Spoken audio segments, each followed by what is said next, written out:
Hi everyone, Dave here, creator of draft videos and shitty memes. Today I wanted to capture a quick state of the draft to cover my thoughts on where things stand before we move into the champs season and everything inevitably changes. Then people can look back at this video a few months from now and get a good laugh at how wrong I was. We'll start with my overall thoughts on the relative strength of the draft pool compared to other years, then I'll do a rundown on my top 20. I'll then cover off each of the champs teams and what I expect to see from them, as well as highlighting some players on each squad to keep an eye out for. So some general thoughts on the draft pool. Injuries have played a larger role than over the last few years, with a number of the top end guys missing long stretches to start the season. Sid Draper, Sam Laylor and Jonty Fall have all been out to start the season and are only just sort of getting back now-ish.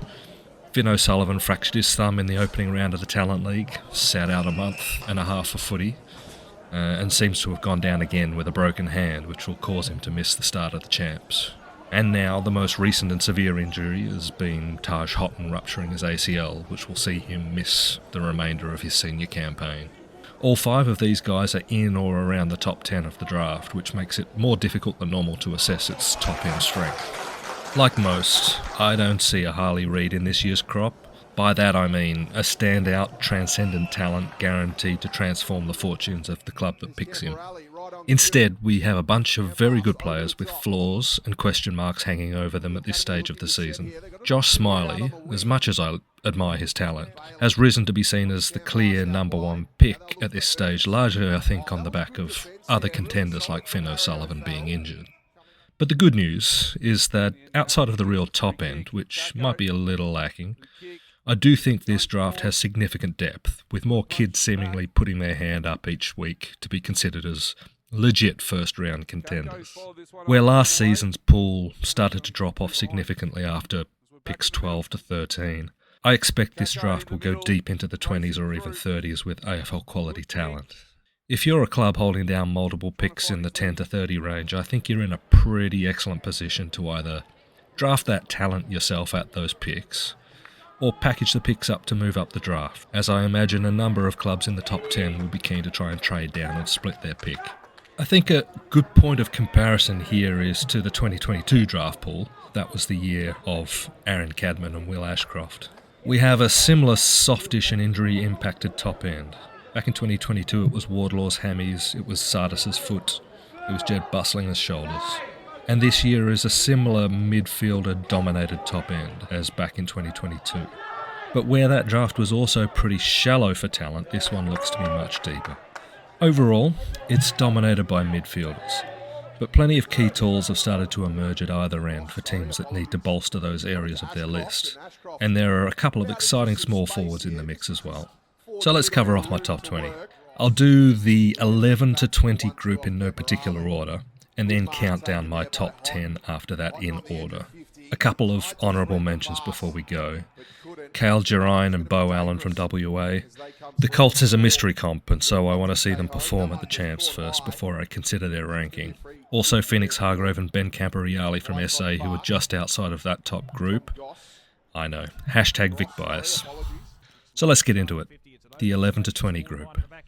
Jack and Matt Whitlock. Key tools, 200 plus centimetres. Both are tall and rangy with wiry strength that's good enough at this level to compete in 1v1s, but they're both at their best when they're able to move into space. Both have a nice burst of speed. I think Jack shades Matt, although Matt moving into the forward line and immediately kicking a bag of 5 a couple of weeks ago was an impressive feat, and Matt has the versatility of having played at either end. Both are more long-term project players that will need to add a lot of size to compete at AFL level, but that's not uncommon for young talls.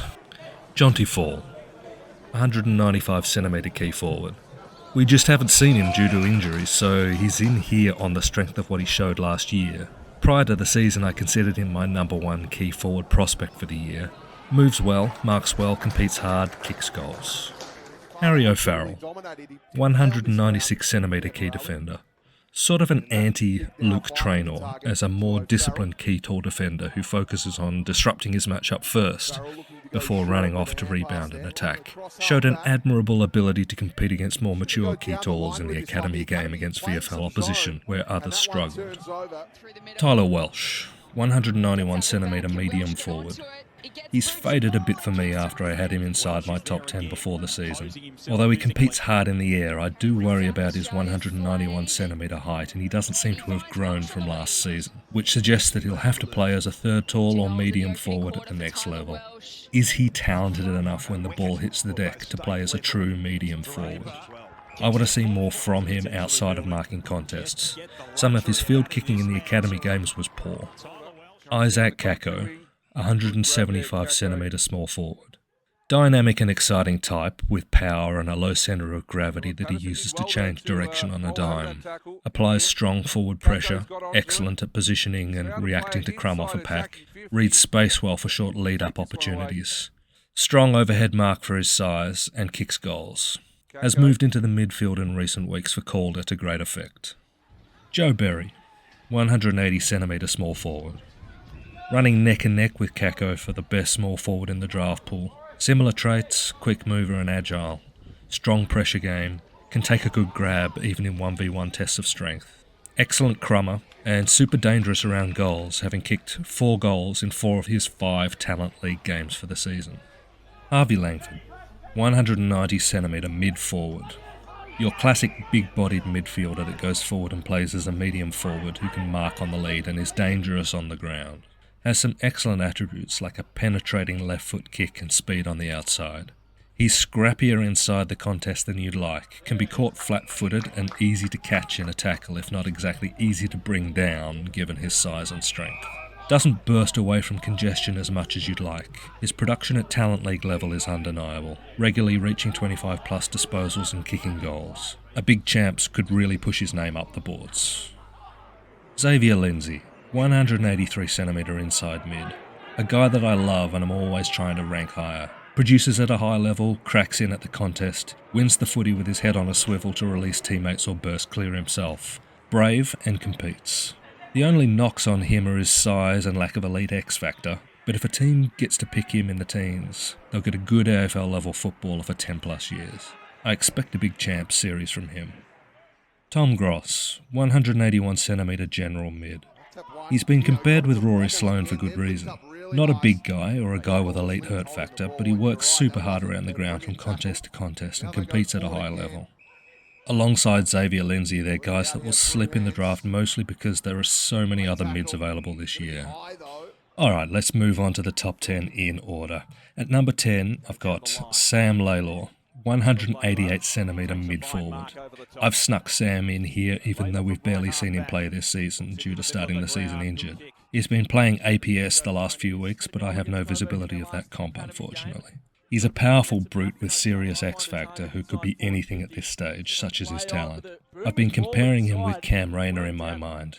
Cam burst onto the scene in his senior year with some elite performances at the Champs and ended up going pick 1. Laylor has that similar level of talent and could rocket up the ranks with a strong Champs showing. Number 9, Christian Moraes, 184cm mid-forward. It's been an interesting season so far for Moraes. After playing almost entirely midfield last year for Eastern, he's been a largely 50-50 mid-forward split this year and showed an ability to kick goals early, but his forward time has also exposed some of his shortcomings, with his disposal efficiency still an issue. He struggled through the academy games playing in an unfamiliar wing role and has had some quieter Talent League performances over the last month. Number 8, Taj Houghton, 182cm forward mid. We got the sad news a week or so ago that Taj had ruptured his ACL, bringing to an end a campaign that had started with a serious bang.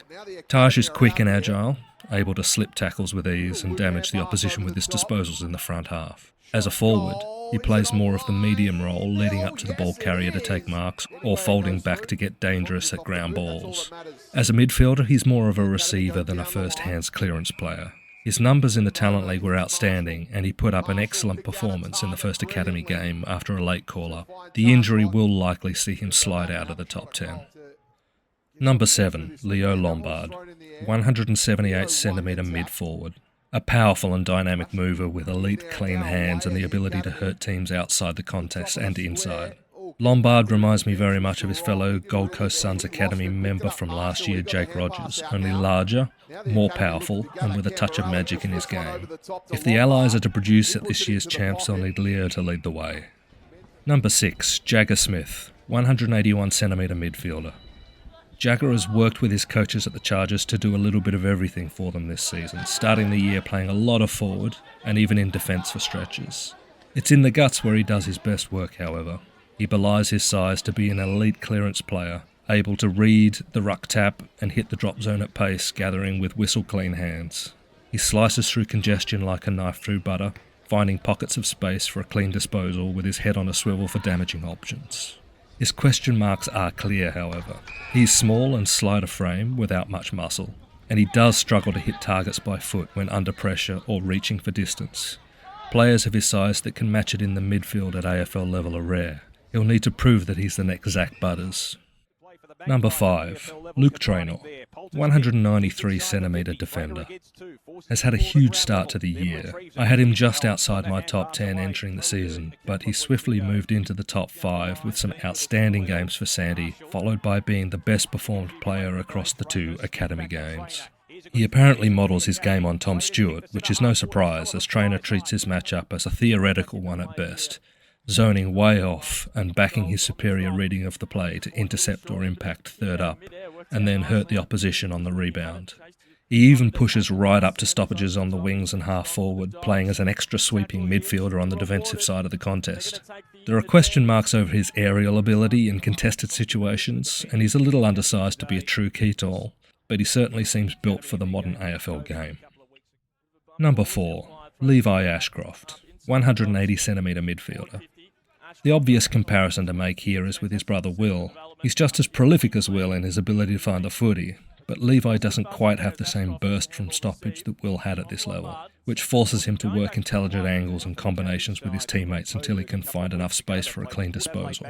He's a little thicker and possibly stronger than Will, which gives him the ability to stand up in tackles to release a teammate in space. He's also more dangerous going forward, where he's able to consistently hit the scoreboard. Where Will presented as a true midfielder, Levi could easily end up as a dangerous and creative high half forward at AFL level. Number 3, Sid Draper, 180cm midfielder. Sid is another one coming off an injury-hampered start to season 2024, but we don't have to cast our minds back too far to remember his exploits as a bottom ager at the 2023 champs, where he took out South Australia's MVP and was named All-Australian. He's not big, but he wins stoppages and contested footy, and he has a burst of pace to find space and deliver a damaging ball. He's light on his feet, always on the move, and able to change direction on a dime. One area to watch for Sid will be whether he can add goals to the mix, but overall, he's the diamond in what could be a very strong SA Champs squad, and I'm expecting big things from him now that he's healthy again. Number 2, Finn O'Sullivan, 182cm mid-utility. What can we say about Finn? He played less than a quarter before fracturing his thumb, and then came back, played low game time in the second academy game, and then went down with a broken hand, which will see him miss the first couple of champs games. When he's not injured, he's a super silky Rolls Royce of a player that damages the opposition with ball in hand. An elite sidestep, along with the audacity to use it in heavy traffic, allows him to find space where others can't, and will occasionally lead to him getting buried in a tackle. He leans more outside and isn't the best stoppage operator, which might suggest that he'll end up as more of a winger or flanker at the next level. I like Lockie Whitfield as a comparison. Number 1, Josh Smiley, 194cm midfielder. There are some in the Draft Watch community that feel as though Smiley shouldn't be the clear number 1 pick favourite, and that's understandable. But at the end of the day, he's a big boy who moves very well for his size. He measures up well in agility tests. He wins his own footy inside and on the spread, and has shown an ability to hit the scoreboard. There's been some scepticism around his kicking, but to me his action seems fluid and he has penetration, so I feel as though the accuracy will come. I'll remind people that many last year wanted to rate Jed Walter over Harley at this point in the season, predominantly due to questions around Harley's disposal. And now Harley is rated in the top 10 in the entire AFL for damage by foot. Harley also always had a fluid kicking motion just like Smiley does. Smiley isn't perfect, none of these top talents are this year. There are particularly question marks around his marking ability for a guy his size. But for now, he's done enough to justify holding a spot as the pick 1 favourite leading into the champs.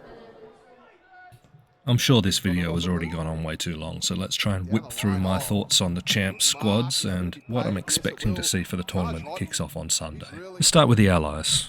Last year's title-winning team kicks things off against South Australia in Game 1. Like most, I'm expecting them to be a significantly weaker team this year, with far fewer standout A-grade senior talents in the squad. If they do make any noise, it'll likely be on the back of their ruckman Logan Smith dominating and hitting it down the throat of Leo Lombard. Smith has had an excellent few weeks with the Giants Academy playing against the Vic-based Talent League teams, and seems primed for a big champ series. Also keep an eye out for Sam Marshall as the outside-leaning runner. He just knows where to be to help his team link the play. And Job Shanahan, who will need to kick goals for the Allies to win games. As a final note, I'll be super keen to keep an eye on a trio of talented bottom ages in Dan Annable, Lockie Carmichael and Zeke Ulan. Expect to hear those 3 names start to feature prominently 12 months from now. My prediction? 4th. South Australia. I was sorely tempted to pick South Australia as my favourite for the tournament over Vic Metro, but Metro just has too much depth. South Australia, however, should be in it up to their eyeballs. Their on-ball brigade of Sid Draper, Ben Camporeale and Phoenix Hargrave should be competitive against any other squad. They have a roaming man-child off the half-back line in bottom-ager Dyson Sharp, and they'll be kicking to a deep and talented contingent of tall forwards. In fact, one of the big questions will be how they fit all their talls into the one forward line. Noah Howes is an overager with strong designs on next week's mid-season draft. And behind him we have Talon Rosenzweig and Charlie Nichols, not to mention Tyler Welsh. The glut of key forwards has meant that they've had to leave out bottom-ager Aidan Schubert from the Game 1 squad, who played really well at one of the recent trial matches. My prediction? 2nd. Vic Metro. Metro have an embarrassment of riches this season, especially through the midfield. For any other squad, the loss of Taj Houghton would hurt, but Metro have ample depth across all 3 lines. How they fit all their elite midfielders into the side and give them enough on-ball rotation will be the main concern, but it's a great problem for the coaches to have. I could name any of their A-graders as ones to watch, but I'll go with some of the lesser-known names. Patrick Rechko has had a slightly disappointing start to the season for the Chargers. He should be able to lock down a wing in this team and feast on the opportunities his inside mids feed him, with his pace and class on the outside. After a very promising bottom-age campaign, Nash King has barely fired a shot to start 2024. A strong champ series would set him right back on the track to be drafted at the end of the season.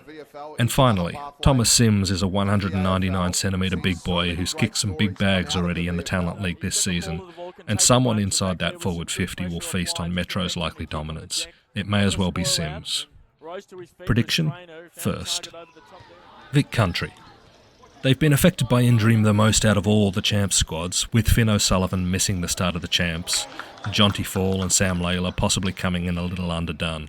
However, they should be extremely well balanced with excellent contingents of talls, midfielders and smalls across all 3 lines.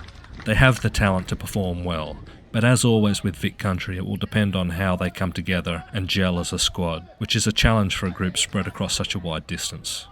Laylor, Lindsay and Langford will drive Country through the midfield. Keep an eye out for Toby Travalia, a tough-as-nails medium-sized defender who can lock down his opponent and then run off to create and drive his team forward. Joe Berry could well end up as the leading goal kicker for the champs. Prediction? 3rd. WA. I wanted to give a shout out to Footballista from the Big Footy forums who does tireless work to expose the WA junior talent to the wider community. WA this year are a mystery wrapped in an enigma until they take the field for Game 1. I'm expecting almost anything, but mostly expecting them to be bad. There's been some heartburn over the choice to pick a large contingent of bottom ages in the initial squad instead of high-performing top ages like Luke Contalesa. Cale Jarine is in the fortunate position of playing ruck, so he'll get plenty of opportunity to influence the contest directly, as will Beau Allen, who is expected to continue his recent transition from third tall flanker into dynamic and powerful on-baller. Of the bottom-age contingent, Charlie Banfield has been in good form for Claremont and should be physically mature enough to influence the game at this level. Prediction? 5th. Thanks to everyone that made it this far through. I'd love some feedback in the comments. I'll probably look to do another one of these after the champs and perhaps another sometime before the draft itself. Cheers all.